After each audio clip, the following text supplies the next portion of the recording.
Good morning. You're listening to WPVM in Asheville, North Carolina, 103.7 on the dial. This is the Blaine's World Show, heard each Wednesday at 9 a.m., and you can also watch us on WPVM's Facebook page. I'm your host, Blaine Greenfield, and I'm here in my Zoom studio in lovely downtown Fairview, North Carolina. And each week we focus on the Asheville theater scene, as well as on positive news and information about people and organizations in both Western North Carolina and throughout the country. And to that end, it's my pleasure to introduce Chief David Zack, who's Chief of Police for the Asheville Police Department. And welcome aboard, Chief. It's good to be here, Blaine. Okay, and by the way, you can wave to all your fans and friends in Facebook world. So if you're watching, you can see. If I have some, hello. Okay, well, hopefully you do.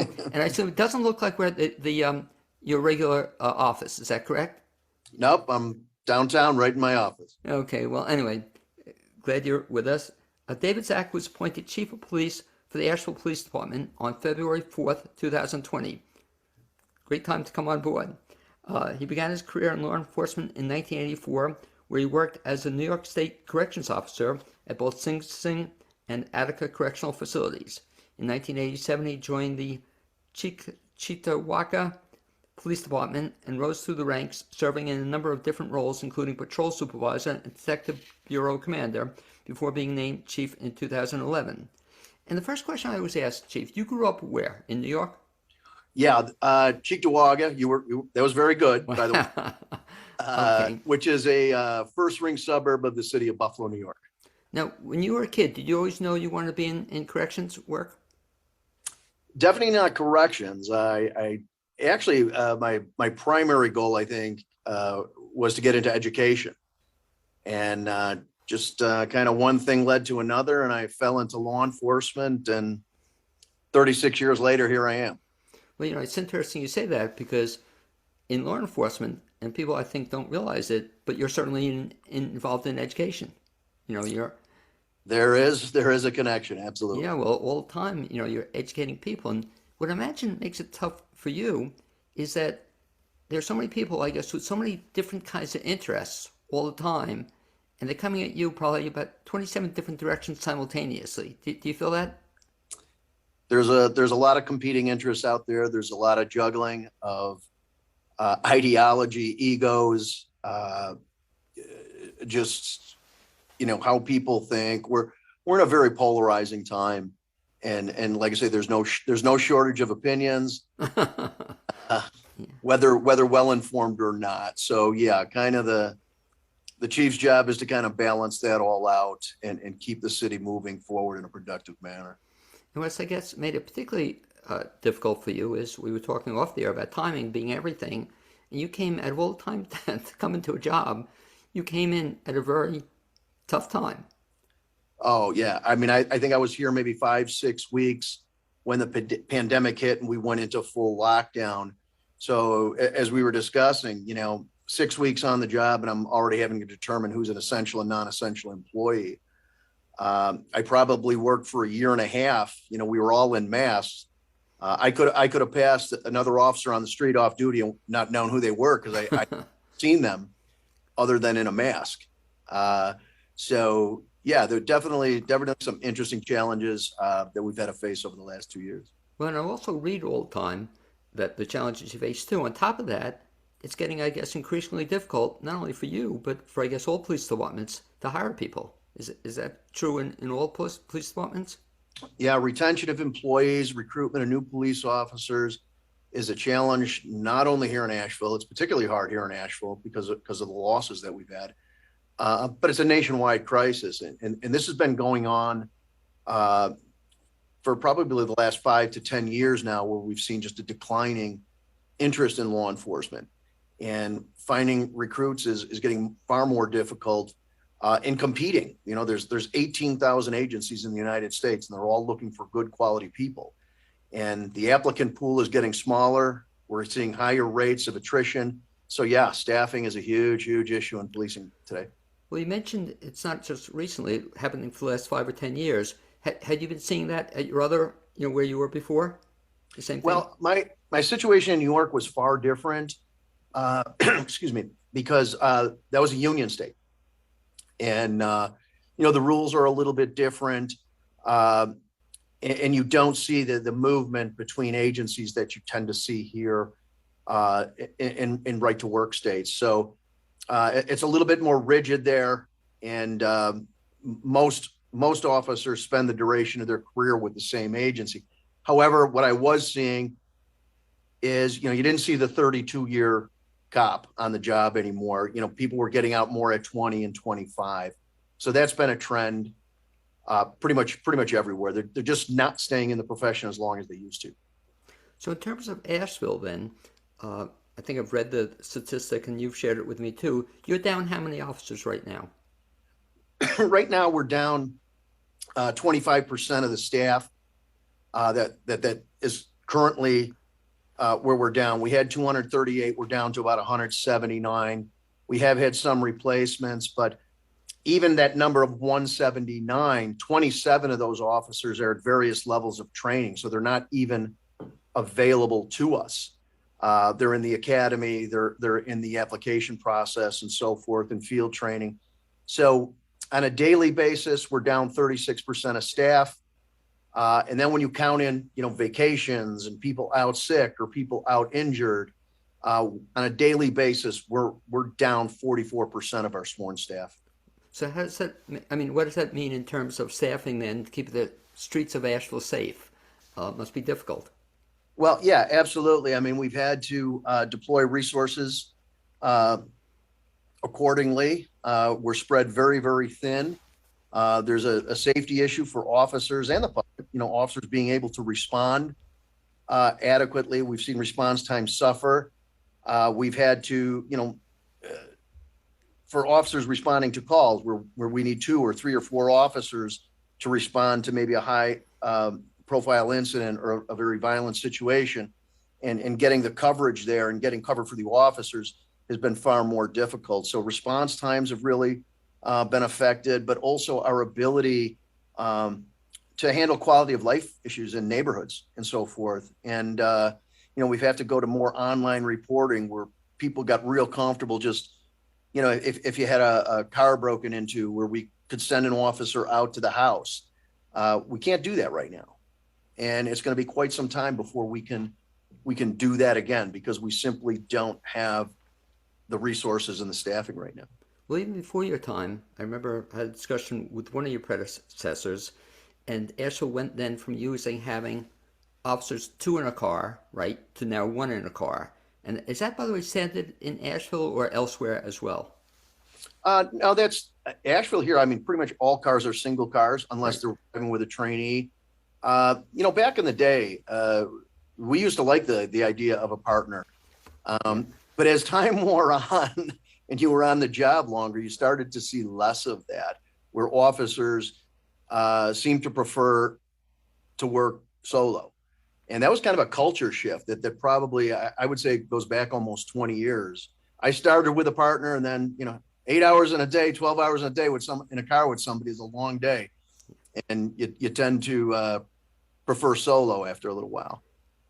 Yet, you say that. I just think, though, from a safety factor, though, I just always like that. I would think it'd be nice to be somebody else if you have to go. It's tough being by yourself at times.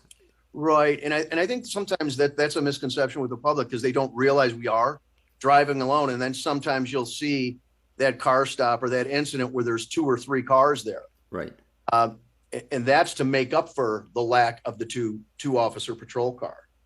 So now those are the cover officers. And sometimes people say, geez, why are there 2 cars on a traffic stop? Or why are there 2 cars? It's for officer safety reasons primarily. What you feeling? Yeah, I'm sorry. Go ahead. No, I'm curious about the safety issue, tying also, what's you feeling about the whole idea of using officers and having, body cams on them? I've been around a long time, and there was a lot of resistance to body-worn cameras early on, especially in union states. There was a lot of resistance, but pretty much shortly after the implementation, I don't think there's an officer out there who wants to go out on the street now without a body-worn camera. So it went from being a level of resistance because it's new and it was change. It was a big change, to now it's just an everyday piece of equipment and very, very few officers have any trouble at all being outfitted with a body-worn camera. They've proved extremely valuable. Do you think it's helped the quality of the work done by the officers? You know, that they know they're Absolutely. being watched? I think there's a dual effect. I think officers behave better, but so does the public. Interesting. Yeah. And what about When you know you're being recorded, there's a tendency more often than not to be a little bit more civil. same concept, I guess, has to do with the public having their own cameras all the time and taping everything. I remember when that first came out, you know, a lot of officers weren't too happy about that, but now it's just, you have to accept it as part of the job. It is normal course of business. Yeah. I mean, pretty much we tell all our officers and we reinforce the message constantly. You are always being recorded. Okay. That's not a bad thing. That's not a bad thing, but you need to be aware of it. And it's true. We, you know, officers do behave better, but like I say, so does the public. It's a good point, because I remember when it first came out, boy, were officers opposed to it. You know, they tell people put away the cameras, so they didn't want to be recorded. But you raise a good point that yeah, it works both ends. Absolutely. What about in Asheville too? Not only Asheville, everywhere. You know, it was popular a couple of years ago. Hopefully, it's less popular. The whole idea of defunding the police. You know, that you guys get too much money, and we should give, you know, you're already down too many people. We should give you less people. What's your feeling on that? Well, I can tell you, Asheville police officers don't make too much money. They're some of the lowest paid in the country. It must be tough for recruiting too. Which definitely puts a ding in the recruiting effort. But you know, I think, you know, we saw in some of the larger cities in the United States, the Los Angeles, the New Yorks, the Chicagos, the Portlands, where they did respond to the defund movement and cut police budgets drastically. Only, and even in Minneapolis, they made deep cuts to the police budget, only to then resupply and refund, because clearly the defund has had a negative impact, again, on officers leaving the profession. And also we've seen a steady rise in violent crime in some of the biggest cities in America. Well, that ties into also the fact that you have these conflicting things you have to be involved in, because violent crime, obviously, but by the same token, a lot of people are upset with what they see on the street, you know, even somebody panhandling, you know, asking for money. And I guess it's a tough thing for an officer to have to make the decision, you know, how do you deal, well, I'll ask you, how do you deal with that? If you get a call from a merchant saying they don't want somebody asking money in front of their store, what do you do? Well, I mean, you raise a good point. I mean, policing has become the repository for all of these problems. Whether it's a barking dog, you know, whether it's a crime in progress, whether it's a dispute with a spouse, and mental health, addiction, homelessness, we're the only ones who work 24/7, 365. So it became easy to, hey, we can divert this problem to the police. They're the only ones available, and we'll just train them better to, you know, handle these types of complaints. And clearly what we found is there's a lot of areas that law enforcement should not be involved in.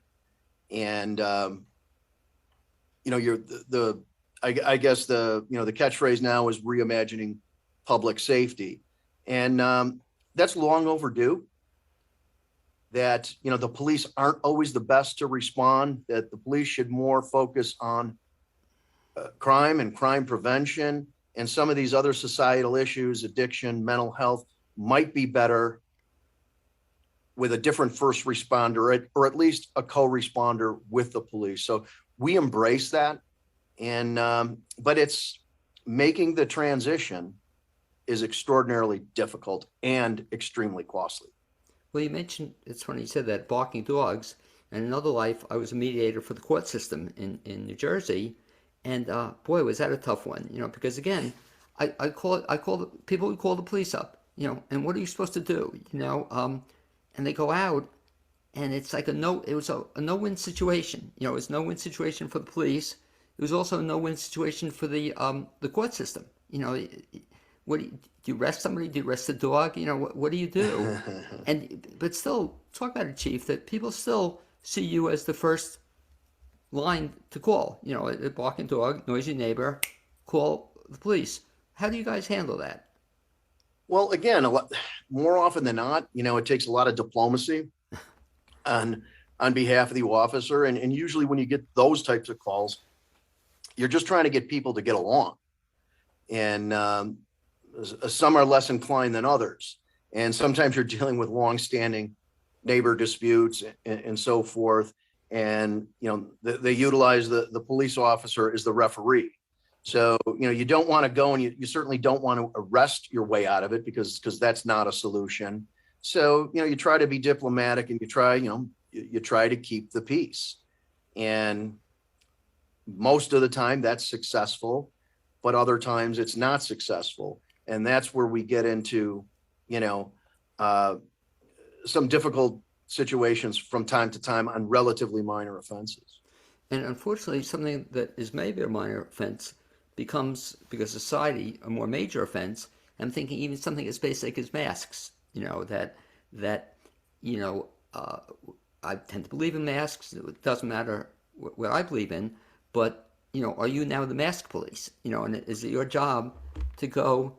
Every time you get a call, somebody's not wearing a mask. That must be a tough one for you also to have to deal with. Well, that was, yeah, and in the early stages of the pandemic, they wanted to shift that responsibility to the police.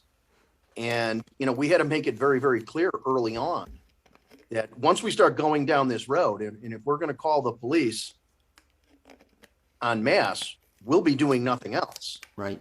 And, we still got a crime issues to deal with. We still got, the normal police work, traffic enforcement, so on and so forth, accident investigation, resolving disputes, taking reports. And now, this is a public health issue, and we're going to make now police officers enforce a public health issue. So what we did here in Asheville, and now other communities, their law enforcement was very aggressive in certain cities.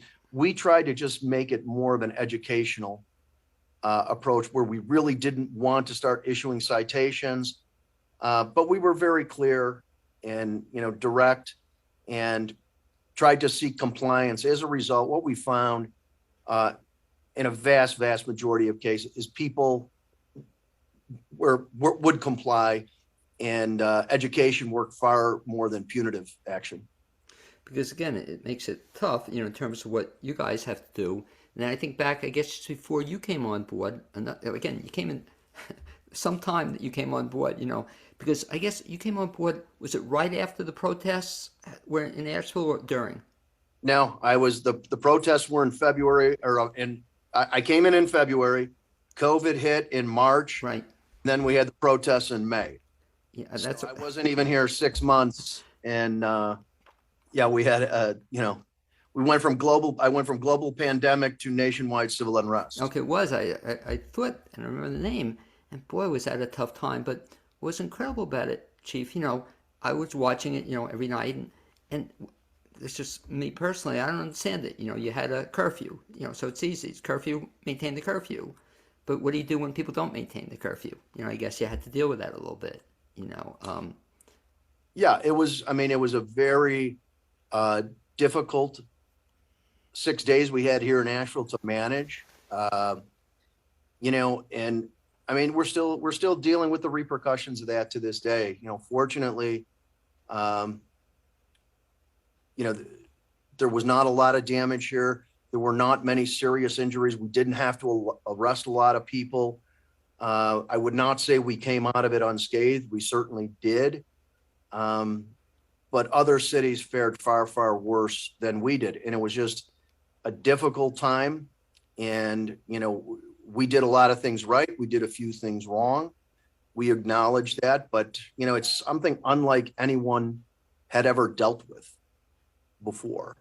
And we learn from these things, and we move on, and we try to respond better the next time. Had you ever had to deal with something like that? The city safe. Had you ever dealt with that in another location? No one has. Yeah. No one has. Outside of maybe Ferguson, Missouri, New York City, Chicago, LA. Agencies and cities this size have never really experienced anything like that. So there was no manual, so to speak, or no previous experience you could rely back on. And of course, me just having just been in the department, a few months, even unsure of what equipment we had at our disposal, what the level of training we had was. Fortunately, we had a very, very well trained crowd control team, and we had excellent leaders who were in charge at the time, which, again, everything wasn't perfect, but by and large, I think these officers here in Asheville did an outstanding job. When you think about it out loud, it's just, in terms of damage, even in downtown Asheville, very minimal, in terms of breakage and looting and stuff like that, so kudos to whoever's doing it. But it also points out the fact, the changing nature of police work is, I guess, all the time, so it's almost like, it's like with the vaccinations, people say, how come you can't, how come the policy shifts? Well, it does, because things change. And I guess with your job, every day things are changing. Every day things are changing. It's a dynamic environment, and every day is different. Every incident is different. Every call we go on is different. We don't work in a laboratory here. It's not like we put two chemicals together and mix them and get the same result every time. Each incident has its own nuance to it. And the larger the incident, the more nuance. And so you're constantly learning, but hopefully you're well trained and you have good people in charge, and you've got a command staff that works hard and does a good job. How do you keep the morale up for your staff? I think morale in policing across the nation is low.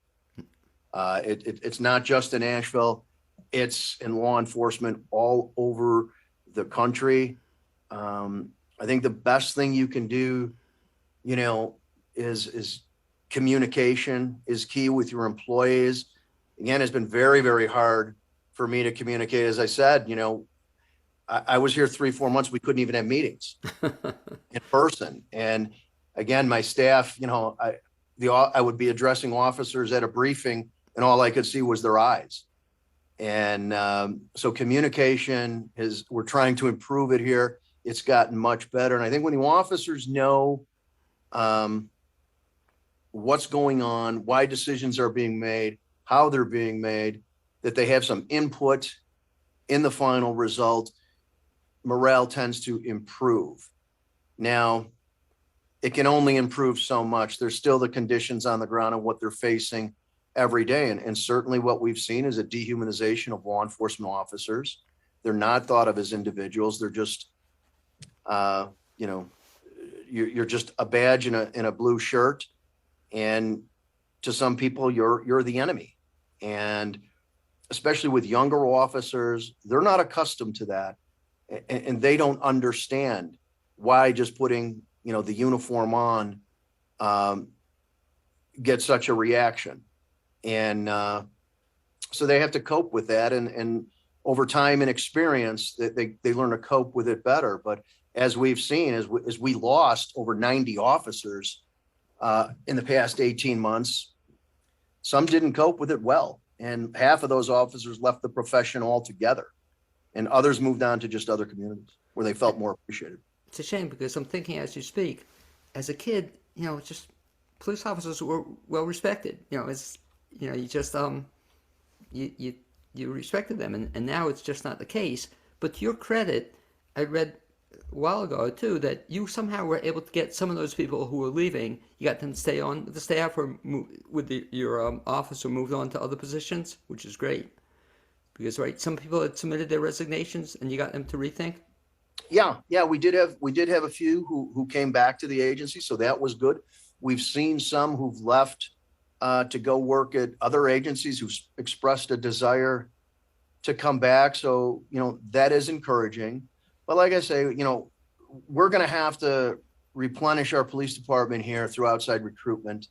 And again, we're competing with 18,000 agencies across the country, because everybody's looking for good people, and they're just difficult to find. And we're in a wage war with other agencies, and we have to make sure that we have a competitive package that we can offer. And I don't think I need to explain to anyone the high cost of living in the city of Asheville. So our wage does not necessarily keep pace with the cost of living of the city, which also puts us at a disadvantage. How effective is that working with outside agencies to help you with the recruitment process? Has that worked so far? Well, there's no help from an outside. Oh, I'm sorry. I'm sorry, you hiring? Yes. Yeah. Yeah, I'm sorry. Yeah, we contracted with a firm out of California, and I guess it's just capitalism, where there's a need, a new industry develops. And as this nationwide crisis has taken hold, there's some entrepreneurs who've decided, hey, there's money to be made in police officer recruitment. And so that's what we brought in, because our traditional methods of, going to the high school, going to the college campus, job fairs, that doesn't get it done anymore. You need a strong social media presence. You need targeted advertising. You need follow up, see who's clicking on your ads, sending them applications and making sure that they know the process to move the paperwork along. We don't have the expertise or the time for that. And there's companies out there now who figured out, hey, we can help law enforcement. And so we're giving that a shot. And we found a firm in California who's going to assist us, and hopefully we'll see good results from that. Talk about the process also in terms of if somebody wants to become an officer for the Asheville Police Department. First of all, what are you looking for when you're hiring somebody? Well, I mean, mostly you want someone who's well-rounded, who's got a certain level of life experience, employment history, and of course, people with good character, good temperament.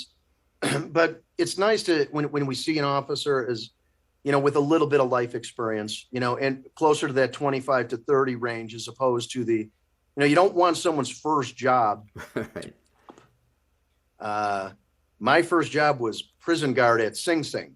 So, but prior to that, I'd been a dishwasher, I'd been, a stock clerk, I worked at a gas station. I did have some sort of appreciation for a good wage and a good job when I got one.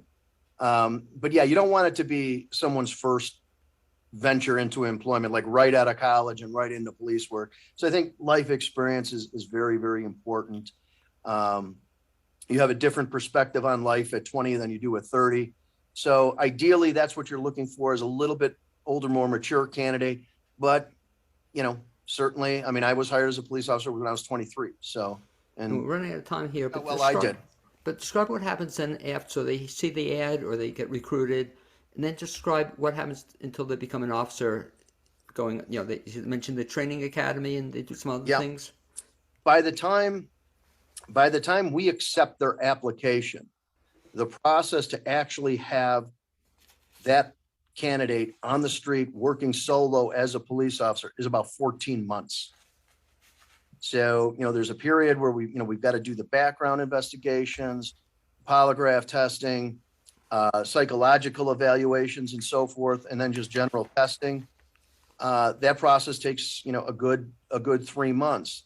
Then when we finally accept a candidate, we've got to bring them in for a basic law enforcement training. That's another month to kind of get them ready to go to the academy. Sometimes they're coming in, they're not in as good a physical condition as we need them, so we got to get them up to speed. And then you have the basic academy after that, which runs 6 months, or 40 weeks roughly. Then on top of that, then they come out. Now they got to learn department policy and our procedures.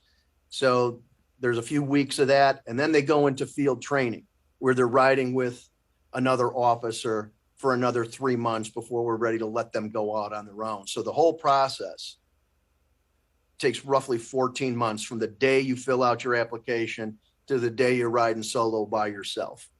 And Chief Zach, if somebody wants to find out more information, either about becoming an Asheville police officer or just any things we talked about, best bet is to go where to find information. Right to our Asheville Police Department website. And that is? apdny.org. Okay, APDN, where's it? NY. Oh, geez, I just gave you the New York one. Exactly. I'm listening to you. It's, you know, APD and It's at nc.gov. Okay, thanks. Anyway, Chief Zach, thanks very much for being my guest this first half hour on the Blaineswell show, and thank you just from me personally for not only the good work you do, but also any officer, because boy, that's a job I'm glad I don't have. So thank you for doing it. I appreciate it. I'm glad to be on. Good to meet you. Okay, be well. Thanks. Okay, as Chief Zach works his way out of the studio, I'll bring in my next guest, hopefully. And as they come on, let's see if I can find them. There they are. Great. Hey, guys. Let me just mention, first of all, before we introduce the two of you, I should mention that you're listening to WPVM 103.7. WPVM's mission is to foster a community through programming that cultivates dialogue to inform and entertain. The station provides the medium for artists, businesses, community leaders, and nonprofits to spread the word about some of the stuff they do on live radio and also on Facebook, live Facebook. Listeners are invited to help support the station's efforts by making a tax-deductible contribution. They can do so going to the website, wpvmfm.org, and looking at the donate option on the upper right-hand side. It's next my pleasure to introduce my second guests today, and they are Donnie and Rebecca Mulligan, and they are with a group we'll talk about in a second called 2 a Day. And welcome aboard, Donnie and Rebecca. Thank you. You can wave, by the way, to all your fans and friends in Facebook world. So if you're watching, great. Okay. And 2 a Day, and we'll talk about the pronunciation of that in just a second.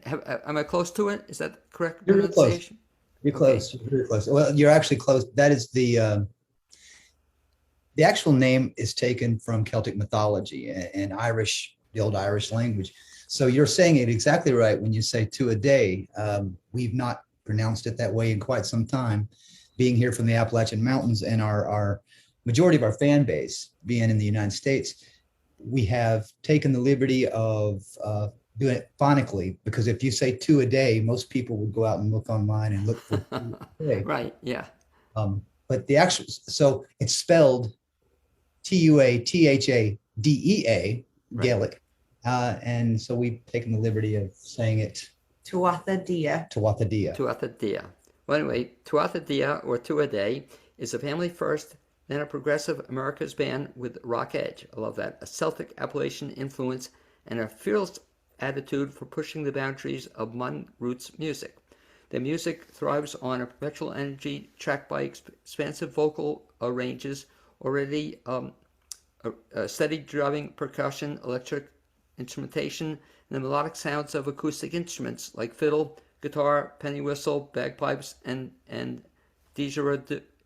Okay, great, got it. The name itself is taken from Irish mythology, as was mentioned, roughly translates to children of the gods. 2 a Day has performed on stage and accompanied Paul Simon, Alto Reed, Stephen Nations, and James McKinney, and has appeared at mainstream events featuring a whole bunch of different folks, including Jessica Lange and Phil Lesh. And now you're on the Blaineswell show, so thank you for being on the show. Now we have to change that introduction to include the Blainesworld. Yes, Yeah, we do. yes, we do. right. We gotta rewrite that in. That'll be that next thing. So let me ask you guys the question I always ask: you grew up where? Well, this is my wife, Rebecca, Hi. and I grew up in Western Tennessee. She grew up in North Carolina, Carolina. in Western North Carolina. Okay. Close to Asheville, but not quite. And so when you were growing up as kids, wherever you grew up, did you know you wanted to be musicians? I initially really wanted to be a musician. And that was, I think it was because at the time I was looking for an easy way out rather than anything else. But, and interestingly enough, your first guest, I was in law enforcement for 14 years before. And so I went from being a musician to that, raising my kids, because I being a musician back in those early days, in those 80s, I think I had a different attitude. And I had children, and so I had to raise them. And I took on the other job, took on another occupation. My kids grew up to be musicians, and so without, she's got an entirely different story than I do, obviously. But then we met, and she had this. She has her aptitude. She's one of our vocalists, and she's an amazing singer. And my kids were playing instruments at the time too. So, are your kids in the group? originally they were. Yeah, originally this started out because of my children and my newly formed relationship with her. I decided to get back into music. I'd been out of it for about 20 years in the other occupation. But it sounds like a tough decision being a police officer or musician. You kind of prefer the police officer. I could be wrong, but No, I know. It's funny. Life. I was listening to your guest. Life pitches you in directions you don't right anticipate. Right. I mean, you think you're going one direction, you're going another. The music thing was always an aspect of who I wanted to be. I wasn't always sure that it was something that I could do.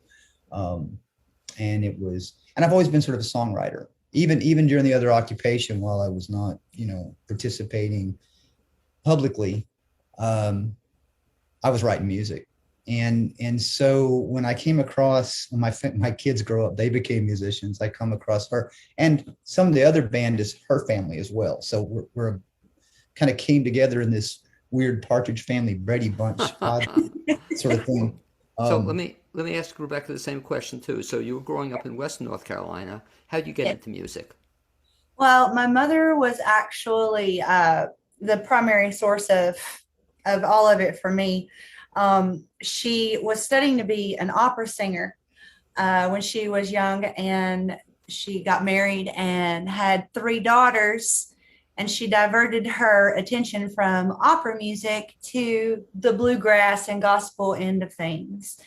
And so growing up, she basically had all 3 of us, all 3 daughters, singing and performing at churches and spiritual functions, gospel music and bluegrass music.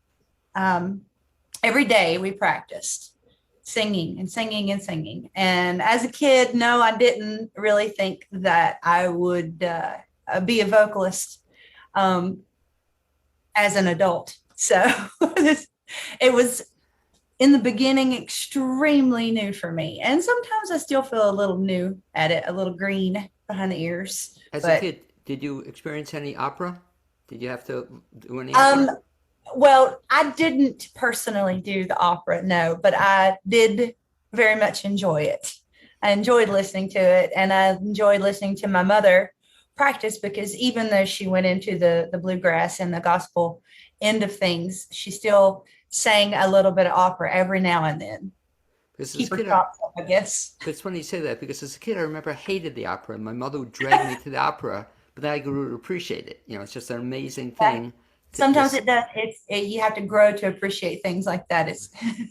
Well, then talk a little bit about that. Then, guys, from where you had musical backgrounds, Donnie coming back into it, that all of a sudden then you form this group, and we'll talk about the group. And so it's not just 2 of you. You have 8 people now in the group? Well, there is now. Originally, it was a lot more than that, because this was an inadvertent experiment that came about. I kind of. I made the comment earlier that we're sort of like the Partridge Family and the Brady Bunch crammed together. And by the way, I'm Danny. I know. Danny, I'm sorry. Okay. Danny. It's okay. I've been called a lot worse, so it's all right. Sorry about that. No, it's okay. We met in 2009, and I was going to Grandfather Mountain, North Carolina. I would go every year to go to the Celtic festival and listen. And I was a big music fan of all the Celtic musicians, and they had Celtic rock. And I was at that time a hand drummer. That was my escape from reality, as I'd play hand drums, and I'd go to drum circles and play. And so on one particular night, I was playing drums at their drum circle. They closed them down around 1 o'clock. So it's a family event. And as I was leaving the drum circle, I heard somebody singing, and I just started going through the woods. I don't know what made me do it. Influenced it, but I followed the voice through the woods and found her singing a cappella by a fire. So that's how this whole thing kind of started, oddly and strangely, without any intention. And at the time we were doing drum circle facilitations when she and I started dating, and that was going out into the community and getting other people to drum. It was a connecting sort of, Everyone. we were trying to use the drums as a catalyst to that. Well, so like, have you been to the Asheville Drum Circle, or you've seen? I have been. I have been. Yeah. That was one of the places I used to go early on, back in from probably 2007 to 2009, to actually get my chops up. Was Okay. going through there down off of Patton. Right, exactly. So take it from there. So the two of you met then, and then how did it evolve into a group? We were doing these. We started doing the drum circle facilitations publicly here in Gatlinburg, and then started moving into other places. And we began integrating, because we had these people in the band, in the band at that time, in the group that could sing or play guitar. My son played guitar. My daughter played flute at the time. My brother-in-law was coming into things, and he was playing Native American flutes. And we started integrating this in to the facilitations. And the odd thing was, people started calling us a band before we thought of ourselves as a band. There was a point and place where we grabbed it and ran with it, Yes. and said, okay, maybe this is a thing. And I think that was around 2010. Yeah. Is that when you came up with the name for the group? We were calling ourselves, we chose the name because we've been Danny Mulligan, it's Irish. I was always enthralled by Irish mythology, so we took it from Irish mythology. But we were calling ourselves originally Tuatha Dea Drum Nation, and doing the facilitations. So it just went. Everything was organic. I mean, I don't think we ever really plotted or planned a course for any of this. It just kind of the name as well. The name just kind of evolved out of the other thing. Now, are you still doing any of the drum facilitation? We do. It kind of got there for a while. It was about a 50-50 split up to about 2015. And around that time, Just about the the band started picking up momentum, and it kind of took over. Now there are still events that we'll go to, and they'll incorporate they'll ask us to do both. They'll ask us to perform as a band, and to also present drum circle facilitations, and we love doing that. So As we talk about the band, so we don't run out of time here, I kind of would like to maybe just show our listeners, or the on the radio or Facebook Live, a little bit what the group sounds like, and so I think you can punch up a couple of numbers for us. Why don't you do the first one? Can you show that first one I was looking at off the line? It was so cool. Okay, yeah. And talk a little bit about it. Oh wait, you can go ahead and start talking about it. It's called Get Along Home. We kind of go all over the place as far as genres go, but we're basically an Americana rock band, a little bit of a Celtic edge from time to time. This was more of an attempt to keep it Appalachian, and we had an opportunity to do a video with this in North Carolina, over in I believe it's West Jefferson, and ran across this amazing place. And so we went out on a limb and pushed the production to the max and tried to capture a Western edge as well. Okay, so there we go. Great.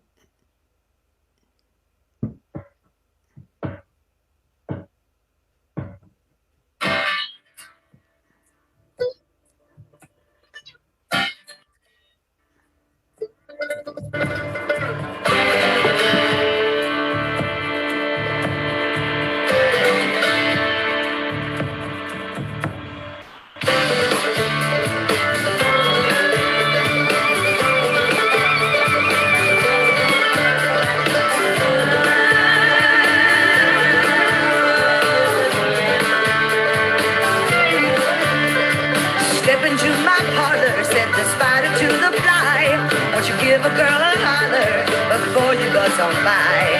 The supper on the table, corner whiskey for your head, and later if you're able, take a tumble in my well.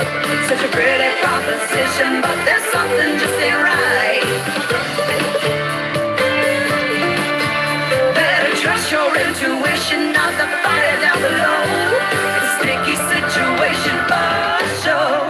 Better get along. Get along now.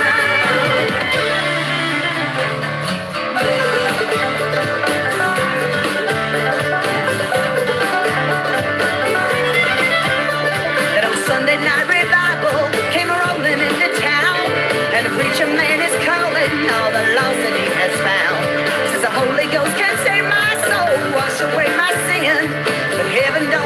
he said, take some green to get you in.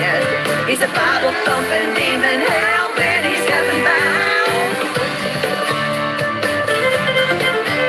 That old devil keeps on grinning as they pass the plate around. Hallelujah, come to Jesus, time to lay your money down. Better get low.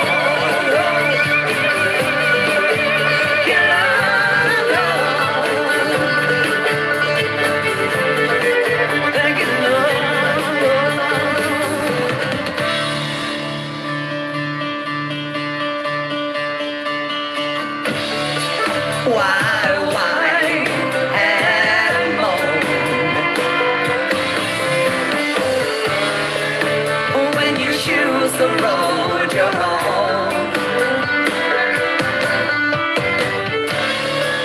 and if you play the fool, you'll reap what you have sown.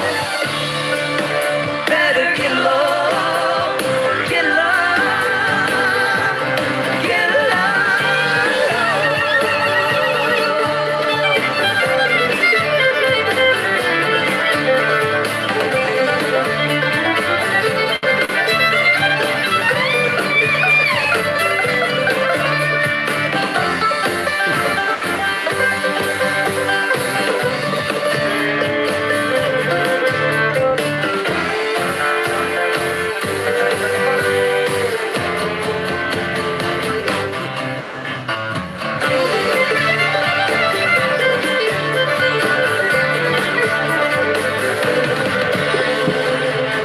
There's a moral to the story, a lesson to be learned.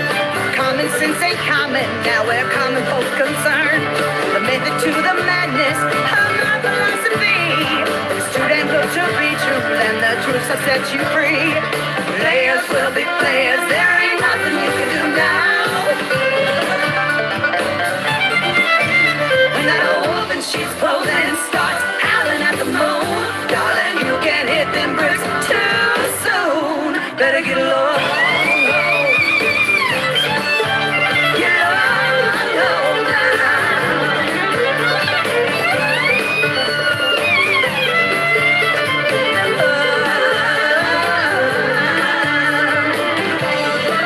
Better get low.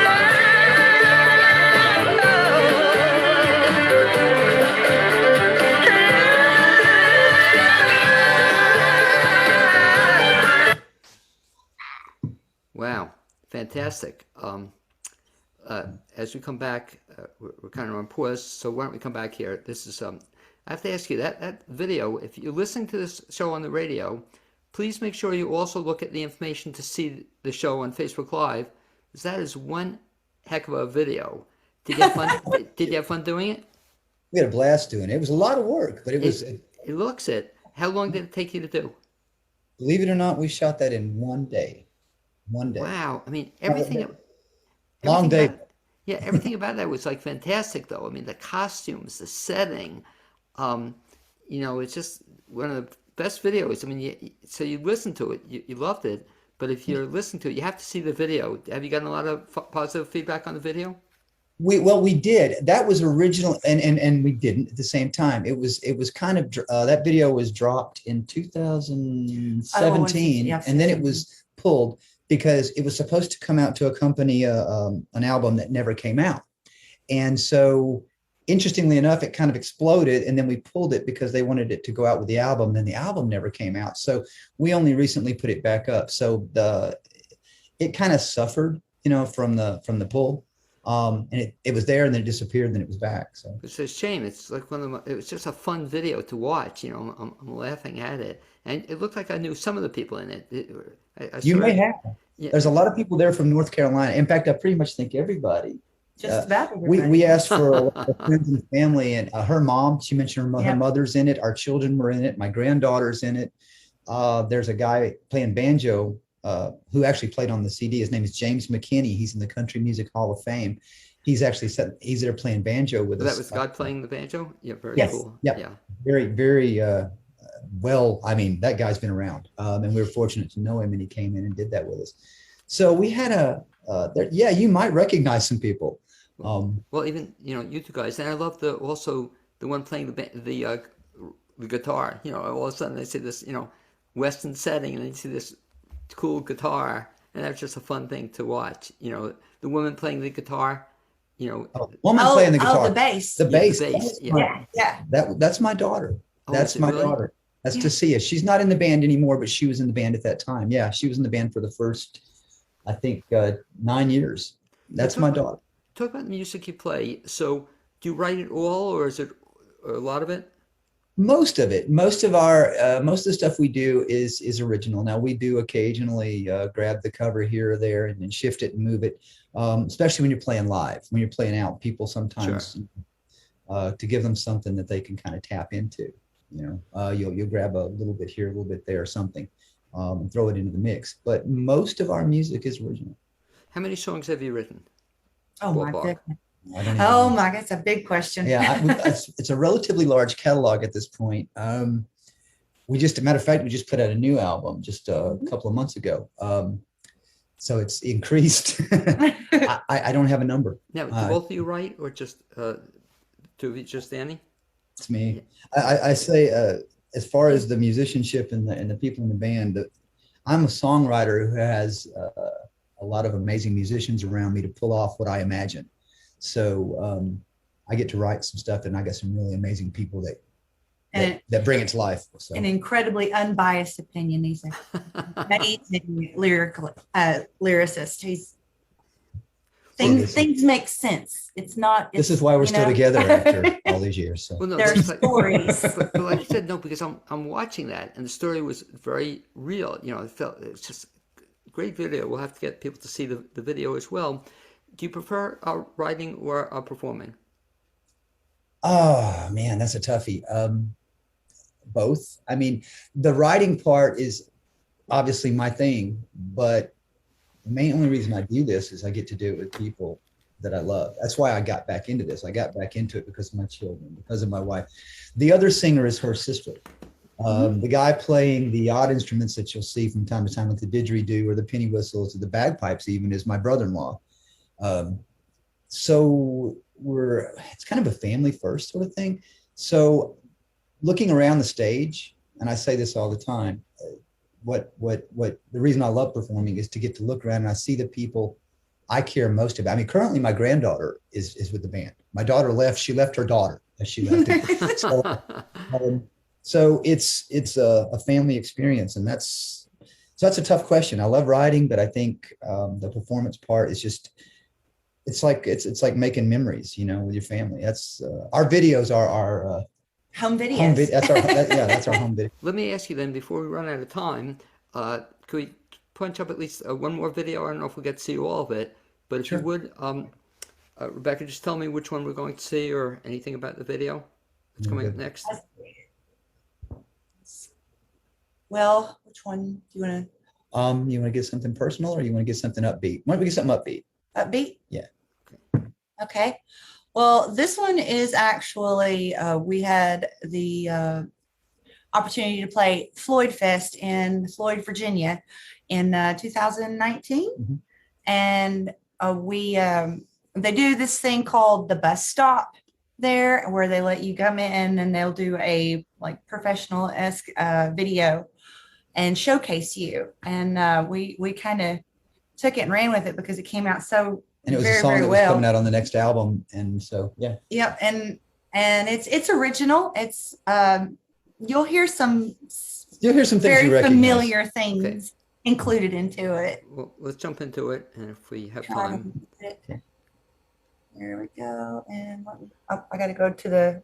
Oh, I skipped one step. Okay. Well, just as we're setting up the video, just to remind listeners that we're with Danny and Rebecca Mulliken, and they're playing this. They're showing a video that you'll be able to hear, but I'll encourage you to also look at it on Facebook Live. And so, take it away.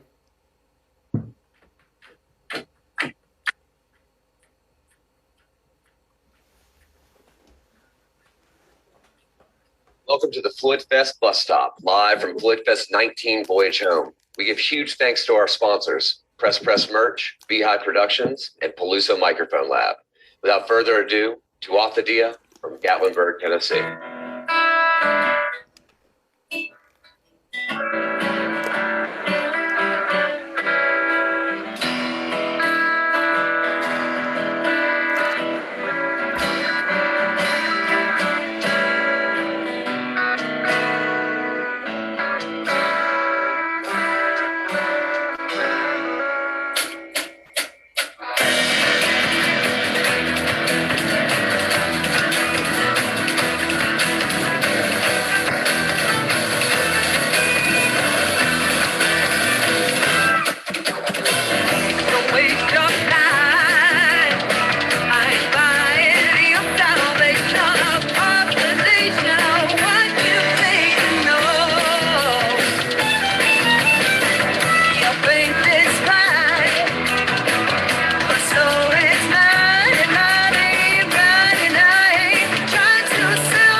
was soon to know what jump in just for a second. let me find. Sorry about that, but we're up against the clock here because I have to stop this. I was really enjoying that, but I see we still have another another couple minutes on the clip. But another great clip. Let me ask you guys: if folks want to find out more about Two a Day, what's the best bet? You got the website. It's one great way. I mean, I would do Facebook. Yes, Please absolutely. just talk about both, though. So what's the website? www.tawathadia, name of the band.com or .net. Either one will get you to it. Okay, So, and spell that again. The name of the band. Spell it. TUATHADEA Okay, dot com. they get information there. You're also on the on Facebook as well. Facebook, YouTube. We have our own YouTube channel. You can find that video and about 9 more. There's quite a few. And also Spotify. iTunes, everywhere. I mean, we try to get our music on all of the outlets that we could possibly get them on. Great. And last question, coming up, do you have anything in the near future? Our next time out, the next time out the gate is in March. We just got back from Florida, and we're going to be in Knoxville, Tennessee. This around St. Patrick's Day. That's usually a big time for us. The week before St. Patrick's Day, which is It's going to be the 11th. The 11th? is the day that we'll be doing it. we'll be at Scruffy City Hall in Knoxville, Tennessee.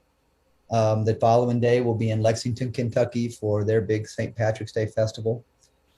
We'll be in Atlanta, Georgia at Eddie Owens Presents On the 17th. on the 17th, which is St. Patrick's Day. And then we're off to Dallas from there. And hopefully we'll also get to see you sometime in Asheville in the near future. Oh, I'd yeah, like- we'll be back in I Great. think, May. Anyway, I'd like to thank you guys for being my guest the second half hour on the Blainesworld Show. Also like to thank my producer, Amy Prisnash, and to Chief David Zach for being my guest the first half hour. Hope to see you next Wednesday. Thanks, guys.